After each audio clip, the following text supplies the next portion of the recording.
Hablamos ahora que se avecina el primer Congreso Nacional que abordará el tema del racismo y la discriminación en el país. Nos acompaña acá en el estudio María Trinidad, ella es comisionada presidencial precisamente contra el racismo y la discriminación. Muy buen día, bienvenida.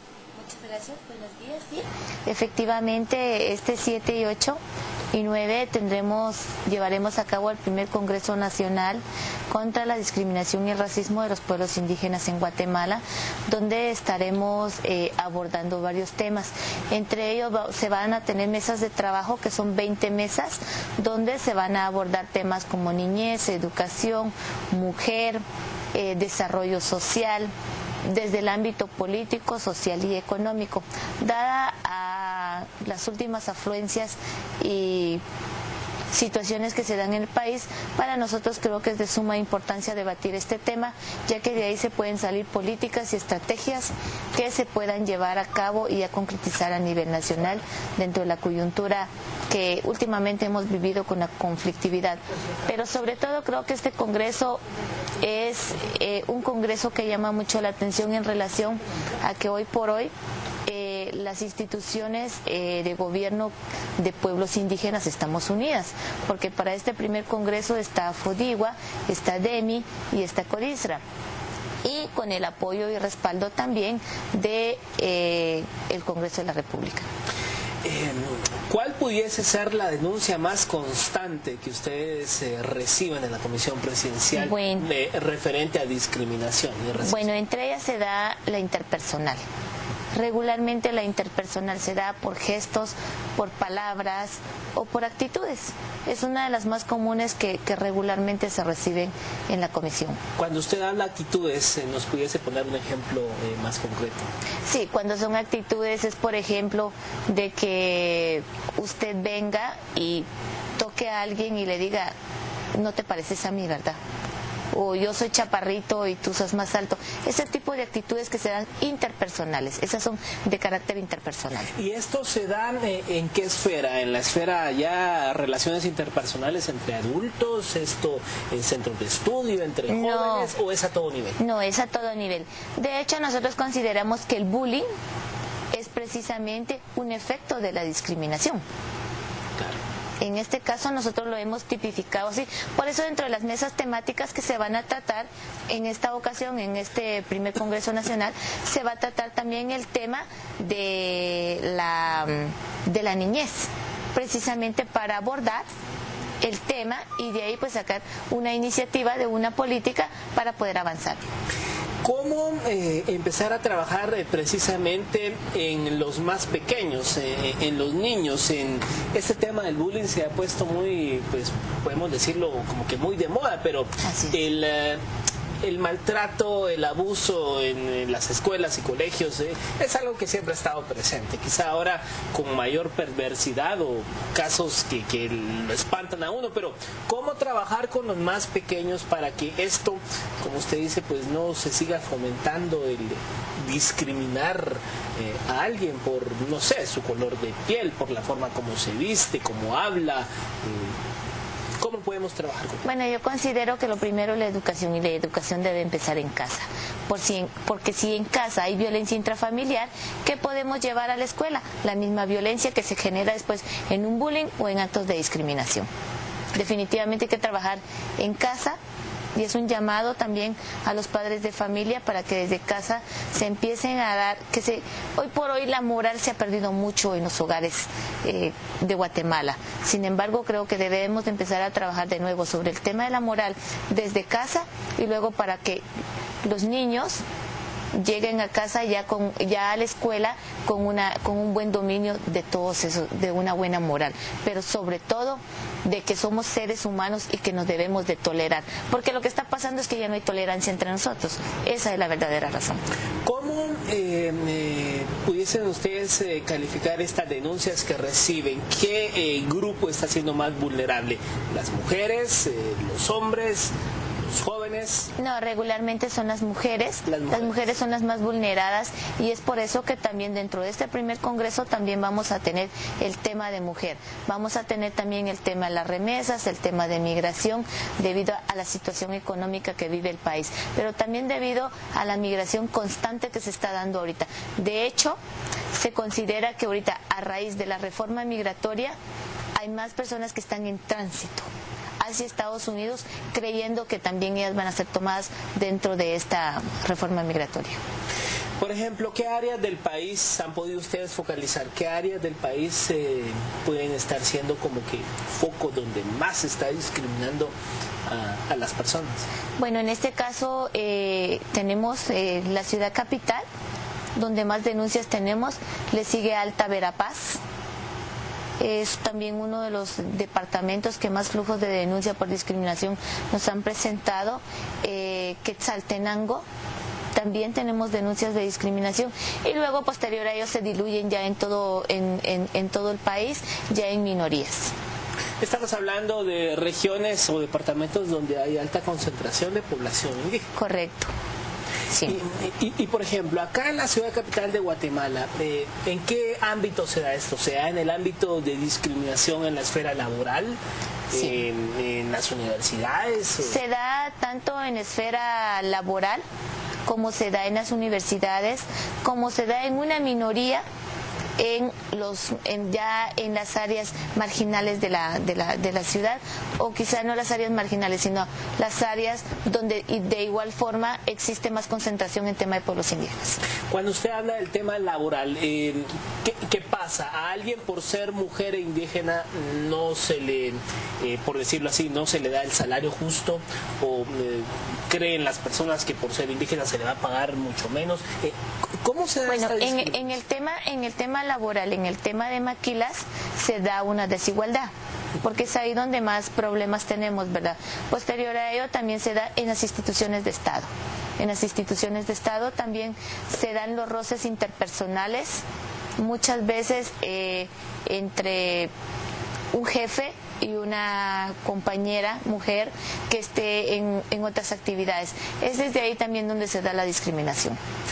¿Por qué le pareciera que con todas estas denuncias y casos que usted nos menciona, por qué pareciera que, pues bueno, no hay aquí sentencias contundentes que marquen un precedente en donde pues la ciudadanía tenga consciente? Bueno, si hago esto, pues, un momentito, estoy riñendo con la ley, porque escuchamos mucho, claro, palabras de burla, insultos a las personas indígenas en Guatemala, pero pareciera que no, o sea, esto no camina y solo se queda como algo flotando por ahí. Lo que sucede es que es muy difícil de que al llegar un caso concreto de discriminación al Ministerio Público o ya un ente más donde se tenga que deliberar, es difícil porque se tienen que hacer peritajes culturales para poder determinar si hay o no discriminación, porque la discriminación no es un golpe, no es algo físico que usted pueda presentar y decir,